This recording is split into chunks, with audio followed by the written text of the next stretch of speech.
40,000 கோயில் இருக்குங்க இந்து அறநிலையத்துறையில்.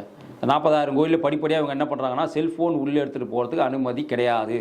இப்போ வடபழனி கோயில், நம்மளுடைய சென்னையில் வடபழனி கோயில் இதை பண்ணியிருக்காங்க. மட்டும்தான் தேசத்தை துண்டாட வேண்டும் என்று நினைக்கக்கூடிய, தேச விரோதிகளாக இருக்கக்கூடிய, தேச பற்று இல்லாத இந்த கட்சிகள் தான் விஜய் அவர்களை ஒரு அழுத்தம் கொடுக்குறாங்களே தவிர, விஜய்க்கு நன்றாகவே தெரிகிறது தலைகளில் தண்ணி குடித்தாலும் தமிழ்நாட்டில் திருமாவளவனால் முதலமைச்சர் ஆகவே முடியாது. கடைசி வரைக்கும் பிளாஸ்டிக் சேர் 2 சீட்டு இதில் தான் அவர் போக முடியுமே தவிர, எந்த கட்சியாக இருந்தாலும் அவரை இந்த ரேஞ்சில் தான் வச்சுருக்காங்க.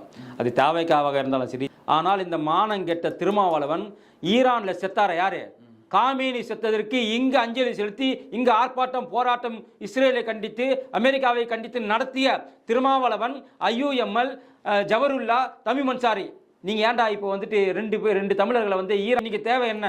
கர்நாடகாவிலேருந்து தண்ணி வரல, அதை வாங்கி கொடுத்துட்டாக்கா நாங்கள் ஒத்துக்கிறோம்.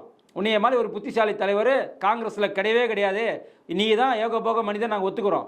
போய் பேசு. ஒரு ஆர்ப்பாட்டம் நடத்துனீங்களா? முதல்ல ஒரு கண்டன அறிக்கை வெளியிட்டீங்களா? TK சிவகுமாருக்கு எதிராக மாணிக்கம் தாகூர் ஒரு கண்டன அறிக்கை வெளியிட்டாரா? இல்லை. அவன் தெளிவாக சொல்கிறான், TK சிவகுமார் கொடுக்கவே முடியாது, ஒரு சொட்டு தண்ணி கொடுக்க முடியாது, சுப்ரீம் கோர்ட் உத்தரவு கொடுத்தும் கூட TK சிவகுமார் கொடுக்க முடியாதுன்னு சொல்கிறான். அவனை கண்டிக்க துப்பு இல்லாத மானங்கட்ட நீ எல்லாம் வந்துட்டு எடப்பாடியை பற்றியோ இல்லை வந்துட்டு காரைக்குடின்ற பற்றியோ பேசுறதுக்கு தகுதியே கிடையாது. அறநிலையத்துறை பார்த்தீங்கன்னா கடந்த ஆட்சி வந்துட்டு 100 நாள் ஆட்சியில் 108 கோடி வந்துட்டு வருவாயிட்டே இருக்கும் அப்படின்னு வந்துட்டு அமைச்சர் ரமேஷ் வந்து சட்டமன்றத்தில் ஒரு கருத்து முன் வச்சிருக்காரு. உங்களை பார்வையிட்டா சார்? 40,000 கோயில் இருக்குங்க இந்து அறநிலையத்துறையில். 40,000 கோயிலில் படிப்படியாக அவங்க என்ன பண்ணுறாங்கன்னா செல்ஃபோன் உள்ளே எடுத்துகிட்டு போகிறதுக்கு அனுமதி கிடையாது. இப்போ வடபழனி கோயில், நம்மளுடைய சென்னையில் வடபழனி கோயில் இதை பண்ணியிருக்காங்க. அந்த செல்ஃபோனை பாதுகாப்பாக வைப்பதற்கு ஃப்ரீயானு கேட்டால் கிடையாது, 5 ரூபா 10 ரூபா டோக்கன். அப்போ இந்த வருவாய் இவங்களுக்கு எப்படி வந்துச்சுன்னா, இந்த அறிக்கையை இவங்க வெளியிட்டதுனால தான். ஏற்கனவே சிறப்பு தரிசனம் நம்ம கூடாதுன்னு சொல்கிறோம், அதுக்கு 150 வாங்காத, எங்களுக்கு எல்லாத்தையுமே ஃப்ரீயாக பண்ணி கொடுன்னு நாங்கள் ஆல்ரெடி கேட்டுட்டு தான் இருக்கோம். அப்படி இருந்தோம் இந்த அரசு வந்தாக்கா நாங்கள் அதெல்லாம் ரத்து பண்ணுவோம்னு சொல்லியும் பண்ணலை. ஆனால் மாறாக இன்றைக்கி செல்ஃபோன் மூலியமாக ஒரு பிஸ்னஸை இவங்க பண்ணுறாங்க. இப்போ 40,000 கோயில் எடுத்துங்க, 40,000 கோயிலுக்கு ஒரு நாளைக்கு கிட்டத்தட்ட 40 லட்சம் 50 லட்சம் பேர் போயிட்டு வருவாங்க. அப்போ ஒரு ஆளுக்கு ஒரு செல்ஃபோனுக்கு 5 ரூபானா கணக்கு பண்ணிங்க, ஒரு நாளைக்கு கிட்டத்தட்ட 20 to 25 லட்சம் ரூபா, 30 லட்ச ரூபா, கிட்டத்தட்ட 50 லட்ச ரூபா. 40,000 கோயில்னாக்கா வருமானம் வரக்கூடிய நிலைமைக்கு இன்றைக்கி வந்துருச்சு. அப்போது திரும்பவும் பக்தர்கள்கிட்ட ஏற்கனவே இருந்த அரசும் கொள்ளையடித்தது, இப்போ இந்த அரசும் கொள்ளையடிக்கிறாங்க. அப்போது இவ்வளோ கோடி வருமானம் வருதுனாக்கா அது பக்தர்கள் போட்ட பணம். அப்போது அந்த பக்தர்கள் போட்ட பணத்தை வேறு எதுக்கும் செலவு பண்ணாமல் அது கோவில்களுக்கே செலவு பண்ணால் அது நல்லது. அதை விட்டுட்டு அந்த பணத்தை எடுத்து நான் அஜிக்கு கொடுக்குறேன், அந்த பணத்தை எடுத்து நான் தேவாலயங்களை சீர் பண்ண கொடுக்க போகிறேன், அந்த பணத்தை எடுத்து நான் கல்லூரி கட்ட போகிறேன், அந்த பணத்தை எடுத்து நான் மருத்துவக் கல்லூரிக்கு நான் டாய்லெட் கட்டத்தை கொடுக்க போகிறேன் அப்படின்ற மாதிரிலாம் எதுவுமே செய்யாமல் கோவில் வருமானத்தை கோவிலுக்கே கொடுத்தாக்கா இது வரவேற்கத்தக்கது. ஏன்னா நாங்கள் எங்கள் மனசார கோவிலுக்குள்ளே போகணுங்கிறதுக்காக நாங்கள் கொடுக்குறோம். இதுவும் மக்கள்கிட்ட ஒரு நூதன முறையில் கொள்ளையடிக்கக்கூடிய ஒரு திட்டம் தான். ஏன்னா இதையும் ஒரு டெண்டராக விடுவாங்க. எது? செல்ஃபோனை வந்து பாதுகாப்பாக வைக்கிறதுக்கு ஒரு டெண்டர் விடுவாங்க. அந்த டெண்டரை ஒருத்தர் எடுப்பான், அவன் ஒரு பணம் கொடுப்பான், ஒரு அமௌண்ட் கொடுப்பான். அப்போ இதெல்லாம் சேர்ந்து தான் இந்த பணம் வந்திருக்குமே தவிர, மற்றபடி இவர்கள் எதுதான் புதிதாக எதையோ கொண்டு வந்தாங்கன்னு கேட்டால் அது கிடையாது. ஏற்கனவே இருந்த திட்டங்கள் ப்ளஸ் இரண்டாவதாக இந்த செல்ஃபோனை பாதுகாக்கக்கூடிய திட்டத்திலேருந்து வரக்கூடிய வருமானம் தான் இது. தென்னிந்திய முதல்வர் மாநாடுக்காக அமித்ஷா அவர்கள் வந்திருந்தாரு. அதில் விஜய் அவர் சந்தித்த பிறகு பார்த்தீங்கன்னா தொகுதி மறுவரையில் தாவேக அரசு ஒரு மாறுபட்ட ஒரு கருத்தில் முன் வந்திருக்காங்க அப்படின்னு ஒரு விமர்சனமும் வந்திருக்கு. உங்களோட பார்வை என்ன சார்? இதையே தான் திமுகவும் செய்தாங்க. திமுக என்ன பண்ணாங்கன்னா முதல்ல தொகுதி மறுவரையை முழுதாக எதிர்த்தார்கள். அதுக்கப்புறம் அதை கொஞ்சம் புரிந்து கொண்டு 50% நம்ம அந்த ஃபேர் டிமிலிட்டேஷன் கொடுக்குறோன்னு சொன்ன உடனே அவங்க ரைட் ஓகே, ஃபேர் டிமிலிட்டேஷன்னாக்கா எங்களுக்கு ஓகே, பிரச்சனை கிடையாது, ஆனால் மக்கள் தொகை அடிப்படையெல்லாம் ஏற்றுக்கொள்ள மாட்டோம்னு சொல்லிட்டாங்க. அப்போது பாராளுமன்றத்தில் அமித்ஷா அவர்கள் சொல்கிறார், இல்லைங்க உங்கள் எல்லாருக்கும் மக்கள் தொகை அடிப்படையில் இருக்காது, அதே போல் தென்னிந்திய மாநிலங்களுக்கான பிரதிநிதித்துவம் குறையாது, அது வந்து ப்ளஸ்ஸாக தான் ஆகும், 50% உங்களுக்கு ப்ளஸ் பண்ணி தான் கொடுப்போமே தவிர உங்களுக்கு குறையாதுன்னு தெளிவாக அவர் சொல்லிட்டார். அப்படி சொன்ன பிறகு சட்டசபையில் ஒரு நிலையை எடுக்கிறார். யார்? ஒரு அழுத்தத்தின் காரணம், காங்கிரஸ் கொடுக்கக்கூடிய அழுத்தத்தின் காரணமாக, கம்யூனிஸ்ட் கொடுக்கக்கூடிய அழுத்தத்தின் காரணமாக, விசிகா கொடுக்கக்கூடிய அழுத்தத்தின் காரணமாகத்தான் அவர் வந்துட்டு பார்லிமெண்ட்டில் ஒரு தீர்மானத்தை விஜய் அவர்கள் நிறைவேற்றுறார். நிறைவேற்றிட்டு அதுக்கப்புறம் அமித்ஷா வரும்போது அமித்ஷாவை பார்த்த பிறகு அவர் நிலைப்பாடு ஏன் மாறுதுன்னு கேட்டாக்கா, என்ன பார்லிமெண்ட்டில் பேசினாரோ அதையே தான் அமித்ஷா வந்து விஜய் கிட்ட சொல்லியிருப்பார். உங்களுக்கான பிரதிநிதித்துவம் குறையாது, அதில் மாற்று கருத்து கிடையாது, உங்களுக்கான பிரதிநிதித்துவம் கண்டிப்பாக இருக்கும், 50% இந்த ஃபேர் டிமிலிட்டேஷன் நாங்கள் பண்ணுவோம், அதனால் அதில் வந்து தென்னிந்திய மாநிலங்கள் பாதிக்கப்படாது, முக்கியமாக தமிழ்நாடு பாதிக்கப்படாது என்று உறுதி கொடுத்ததன் காரணமாக விஜய் அவர்களுடைய பேச்சில் மாற்றம் தெரிகிறதே தவிர மற்றபடி விஜயை குழப்புவது எல்லாமே யாருன்னு பார்த்தீங்கன்னாக்கா காங்கிரஸ், கம்யூனிஸ்ட், விடுதலை சிறுத்தைகள், இந்த IUML, இந்த இவங்க மட்டும்தான் தேசத்தை துண்டாட வேண்டும் என்று நினைக்கக்கூடிய தேச விரோதிகளாக இருக்கக்கூடிய தேச பற்றே இல்லாத இந்த கட்சிகள் தான் விஜய் அவர்களை ஒரு அழுத்தம் கொடுக்குறாங்களே தவிர விஜய்க்கு நன்றாகவே தெரிகிறது மத்திய அரசோடு இணக்கமாக தான் செல்ல வேண்டும், மத்திய அரசை பகைத்து கொண்டால் நம்மால் இங்கு நிம்மதியாக ஆட்சி செய்ய முடியாது என்பது அவருக்கு நன்றாகவே தெரிந்த காரணத்தினால்தான் மத்திய அரசை பகைத்து கொள்ள அவர் விரும்பவில்லை. அதே நேரத்தில் மத்திய அரசுக்கான விளக்கங்களை கேட்குறாரு, அவங்கள விளக்கத்தை கொடுக்குறாங்க, அதை ஏற்றுக்கொள்கிறார். இதுதான் இதில் நடக்கிற விஷயம். பிசிகா சார்பால சமீபத்தில் கள்ளக்குறிச்சி மாவட்டத்தில் ஒரு பெரிய ஒரு மாநாடு நடந்துச்சு. இதில் பிரம்மாண்டமான கூட்டம்லாம் வந்துருந்துச்சு. இதில் பார்த்தீங்கன்னா திரள் நிதின்ற ஒரு பக்கம் கேட்டிருந்தாரு. அது மட்டும் இல்லாமல் தான் பிசிகா ஒரு முதல்வராக வரணும் அப்படின்ற ஒரு பேச்சும் பேசியிருக்காரு. உங்களோட பார்வை என்ன சார்? அதாவது தலைகீழ் தண்ணி குடித்தாலும் தமிழ்நாட்டில் திருமாவளவனால் முதலமைச்சர் ஆகவே முடியாது. கடைசி வரைக்கும் பிளாஸ்டிக் சேர் 2 சீட்டு இதில் தான் அவர் போக முடியுமே தவிர எந்த கட்சியாக இருந்தாலும் அவரை இந்த ரேஞ்சில் தான் வச்சுருக்காங்க. அது தாவேக்காவாக இருந்தாலும் சரி, திமுகவாக இருந்தாலும் சரி, எந்த கட்சியாக இருந்தாலும் சரி, திருமாவளவன் என்றால் இதுதான் அப்படின்னு வச்சுட்டாங்க. அதுபோல தான் அவர் நடந்துக்கிறார். மக்கள் பிரச்சனைகளுக்காக என்றுமே குரல் கொடுத்ததே கிடையாது. மாறாக பாகிஸ்தான் இப்போது ஈரானில் 2 தமிழர்கள் மீனவர்கள் படுகொலை செய்யப்பட்டிருக்கிறார்கள். எங்கே? ஈரானில். ஆனால் இந்த மானங்கெட்ட திருமாவளவன் ஈரானில் செத்தார யாரு? காமேனி செத்ததற்கு இங்கு அஞ்சலி செலுத்தி இங்கு ஆர்ப்பாட்டம் போராட்டம் இஸ்ரேலை கண்டித்து அமெரிக்காவை கண்டித்து நடத்திய திருமாவளவன், IUML, ஜவருல்லா, தமிழ் மன்சாரி, நீங்கள் ஏன்டா இப்போ 2 தமிழர்களை ஈரான் கொண்டு இருக்கிறான், ஈரானை கண்டிச்சு ஏன்டா ஆர்ப்பாட்டம் பண்ணலை? ஏன் போராட்டம் பண்ணலை? அப்போ தமிழன் மட்டும் பேசுவீங்க, தமிழன் செத்தாக்கா ஈரானுக்காரனை நீங்கள் கண்டிக்க மாட்டீங்களா? அப்போ உங்களோட உண்மையான தொப்புள் கொடி உறவு யாரு? தமிழர்களா அல்லது ஈரானியர்களா? அப்போ ஈரானுக்கு ஆதரவாக தான் நீங்கள் இருப்பீங்க, தமிழனுக்கு ஆதரவாக நீங்கள் இருக்க மாட்டீங்களா? 2 தமிழர்கள் படுகொலை செய்யப்பட்டிருக்கிறான் ஈரான் கடற்கொள்ளைகளால். அதை கண்டிக்க துப்பில்லாத திருமாவளவன் திரள்நிதி கேட்குறான். வெக்கமா இல்லை உனக்கு? வெக்கமா இல்லை? திரள்நிதி கொடுக்குறவன் யார்? தமிழன் தானே கொடுக்குறான். அந்த தமிழனுக்காக ஒரு போராட்டம் பண்ணியா நீ? இதே இலங்கைக்காரன் பண்ணாக்க ஒரு போராட்டம் பண்ணுறீங்க. இதே குஜராத் மீனவர்கள் பாகிஸ்தான் மீனவர்களாக சுட்டுக் கொல்லப்பட்டாலும் இதே நிலைமை தான், யாரும் வாய் திறக்க மாட்டாங்க. ஸோ பாகிஸ்தானோ ஈரானோ நமது இந்தியாவை என்ன பண்ணாலுமே இந்த 4 பேர் கூட்டணி வாயே திறக்காது. அது காங்கிரஸாக இருக்கட்டும், கம்யூனிஸ்டாக இருக்கட்டும், விடுதலை சிறுத்தைகளாக இருக்கட்டும், இந்த IUML இருக்கட்டும், யாருமே இந்தியாவிற்கு எவனா ஒருத்தன் பாம்பு வைக்கிறானோ குண்டு வைக்கிறானோ அவனுக்கு தான் போவான், சப்போர்ட்டாக பேசுவானே தவிர இங்கே இருக்கக்கூடியவனுக்கு போக மாட்டான். சரி, இந்தியாவில் தான் அந்த நிலைமைன்னு பார்த்தாக்கா இந்தியாவில் இருக்கக்கூடிய தமிழ்நாடு, நான் தமிழன் சொல்லிட்டே தானே இருக்கீங்க நீங்கள். ஜவஹர்லால் கூட சொல்கிறாரு, எங்கள் தொப்புள் கொடி உறவுகள் தமிழர்கள். தமிழ் மன்சார் என்ன சொல்கிறாரு? எங்களோட தொப்புகள் கொடி உறவு தமிழர்கள். திருமாவளவன் சொல்கிறாரு, நாங்கள் தான் பூர்வ குடி, நாங்கள் தான் மூத்த குடி. உங்கள் மூத்த குடி, உங்கள் பூர்வ குடியோட, உங்கள் பறைய குடியோடைய 2 இந்திய மீனவர்களை கொண்டிருக்கிறார்கள். ஏன்னா நீங்கள் தான் இந்திய மீனவர்னு சொன்னால் ஒத்துக்க மாட்டீங்க.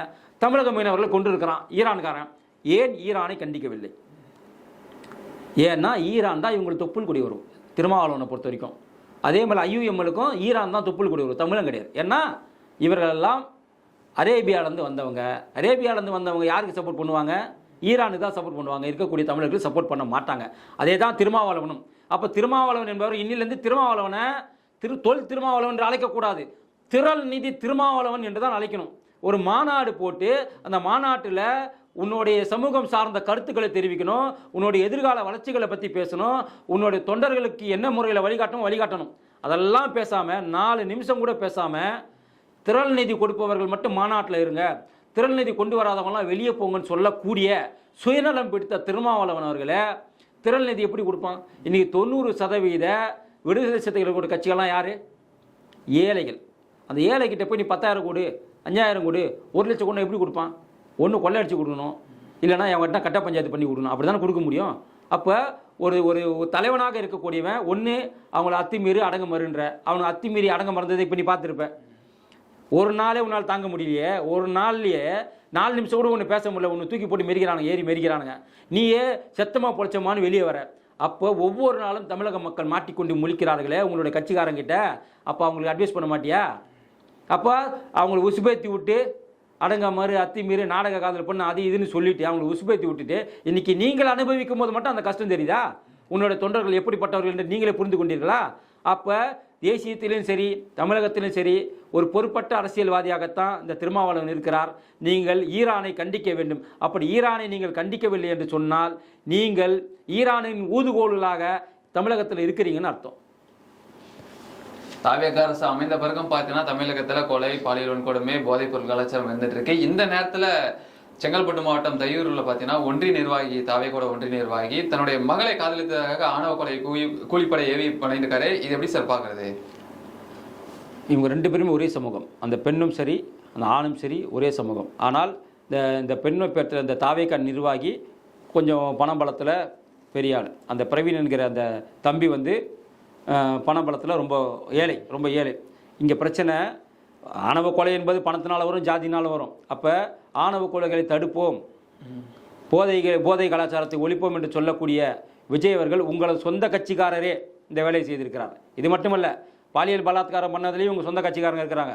அப்போ இன்றைக்கி நிலைமை எப்படி இருக்குனாக்கா, எப்படி போன நிலைமையில் திமுக காரங்கிட்ட பொதுமக்களை காப்பாற்றக்கூடிய நிலைமை இருந்துச்சோ அதே போல தான் இன்றைக்கி தாவேகா காரங்கிட்ட இருந்து பொதுமக்களை காப்பாற்றக்கூடிய நிலைமை உருவாகிடுமோ என்ற ஒரு அச்சம் இன்றைக்கி மக்கள் மத்தியிலையும் இருக்குது, இன்றைக்கி எங்களை போன்ற அரசியல்வாதிகள் மத்தியிலையும் இருக்குது. எனவே விஜய் அவர்கள் உங்களது கட்சிக்காரர்களை முதலே அடக்கிவிட்டு அதன் பிறகு சமூக விரோத கும்பலை நீங்கள் பார்ப்பது நல்லது. ஏன்னா உங்கள் முதுகையே நீங்கள் சரியாக பார்க்காதப்ப, உங்கள் முதுகில் இருக்க அழுக்கி நீங்கள் தொடக்காதப்ப அடுத்த முழுக போய் தேய்ச்சி ஒன்றும் பிரயோஜனம் கிடையாது. எனவே விஜய் அவர்களுக்கு சரி இதெல்லாம் ஆதவ வச்சு நான் பேச மாட்டார். இந்த ஆணவ கொலையை பற்றிலாம் அவர் பேச மாட்டார்.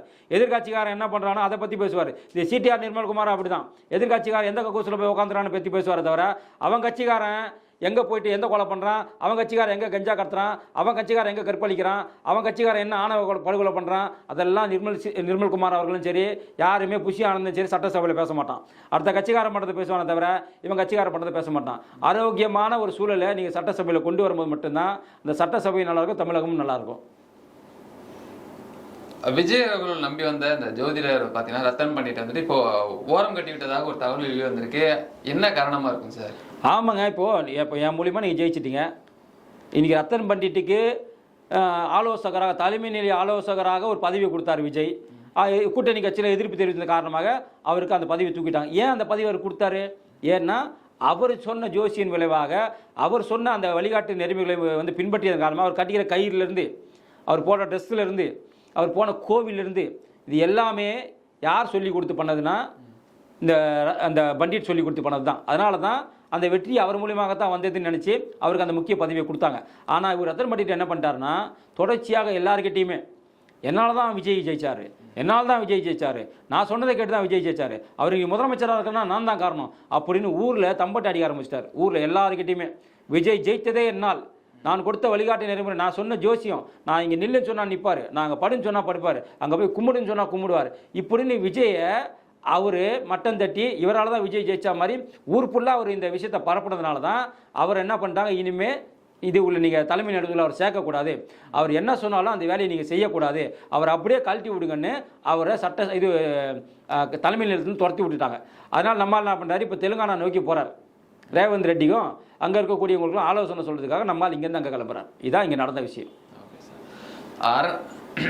அறிவாலயத்தில் பார்த்தீங்கன்னா சபரிசன் அவர்களுக்காக அறிவாலயத்தில் சபரிசன் அவர்களுக்காக தனி அறை வந்துட்டு ஏற்பாடு செஞ்சுட்டு இருக்கிறதாகவும் உதயநிதி அவர்கள் அதிருப்தியில் இருக்கிறதாம் தகவல் வெளியே வந்துட்டு இருக்கு. என்ன நடந்துட்டு இருக்கு சார் திமுக பொறுத்த வரைக்கும்? சபரீசன் எந்த பொறுப்பிலுமே இல்லை, கட்சியில் எந்த பொறுப்பிலுமே கிடையாது. ஆனால் கட்சியில் மிகப்பெரிய ஒரு இளைஞரணி பொறுப்பில் இருக்கக்கூடியவர் உதயநிதி. ஆனால் மு.க. ஸ்டாலின் உதயநிதியை நம்பலை. அவர் முழுக்க நம்புவது யாரை நம்புறாருன்னா சபரீசனை நம்புறார். சபரீசன் இதுக்கு முன்னாடி அறிவாலயம்லாம் வரமாட்டார், அறிவாலயத்தில் வந்து வேலை செய்ய மாட்டார். ஆனால் இப்போ இன்றைக்கி இந்த தோல்வி, மிகப்பெரிய ஒரு தோல்வி இன்றைக்கி சந்திச்சிருக்கிறாங்க. நிர்வாகத்தை சரி பண்ணணும், மாவட்ட செயலாளர்களை மாற்றணும், இப்படி நிர்வாக ரீதியான சில விஷயங்களை செய்யணுங்கிறதுக்காக ஏற்கனவே உதயநிதி கிட்ட கொடுத்ததுனால தான் இந்த படுதோல்வியை நம்ம சந்திச்சிருக்கிறோம். உதயநிதி சொன்ன அடிப்படையில் தான் நம்ம நிறைய பேர் ஏற்கனவே நின்னவங்களை விட்டுட்டு புது ஆளெலாம் வாய்ப்பு கொடுத்தனால தான் இவ்வளோ பெரிய தோல்வி. இல்லைனா இன்னொரு 10-20 சீட் நம்ம எக்ஸ்ட்ரா ஜெயிச்சிருப்போங்கிறத மு.க. ஸ்டாலின் உணர்றார். இதை தான் நம்ம கட்சி தொண்டர்களும் சொல்லியிருக்கிறாங்க.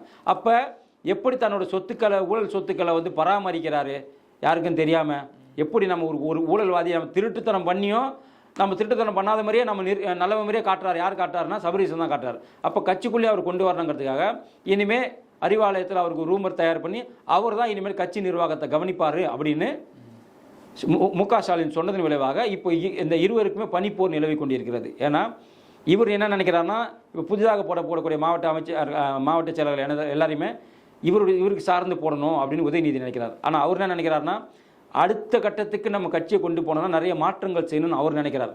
இப்போ இந்த 2 பேருக்குள்ளே இருக்கிற முரண்பாட்டுக்கு ஸ்டாலின் அவர்கள் சபரிசன் தான் சப்போர்ட்டாக இருக்கிறார் தவிர உதயநிதிக்கு சப்போர்ட்டாக இல்லை. ஏன்னா உதயநிதி நிறைய நேரத்தில் வாயை கொடுத்து மாட்டிக்கிறாரு.